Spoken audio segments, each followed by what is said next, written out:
Servus Bernhard, der Johann Barsi ist da. Jetzt passt auf, heute machen wir mal was Gesundes. Heute gibt es einen Salat.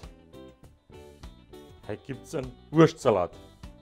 Ah ja, dass man den auch anders machen kann, auch leichter machen kann, vor allem wenn es so heiß ist draußen, das zeige ich euch. Weil wir da natürlich die geballte Vitamin-Power mit drin haben. Von Paprika, Gurken, Salatherzen, Radiesal, Tomaten, Radiesal-Keimlinge, ein bisschen an Rucola. Alles, was du findest bei der Obstlerin, das kannst du hernehmen.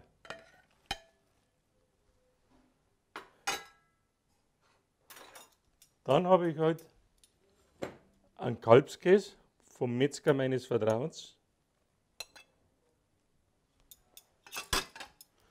Und dann würzen wir die ganze Geschichte. Wie immer. Für einen runden Geschmack ein bisschen an Zucker, Salz,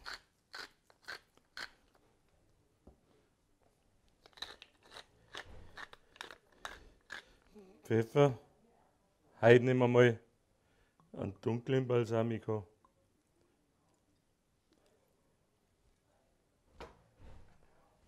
Und ein schönes Öl, in dem Fall ein schönes Olivenöl, aber das, was euch schmeckt.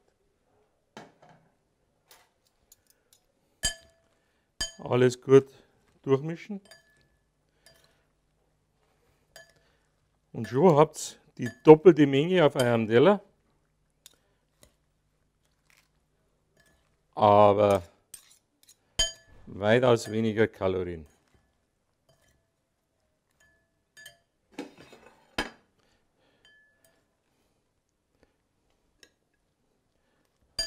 So, da. Schaut das nicht schön bunt aus? Ich wünsche euch viel Spaß beim Nachkochen. Euer Johann Barsi. Und immer aufpassen, was es Neues gibt. Servus beieinander.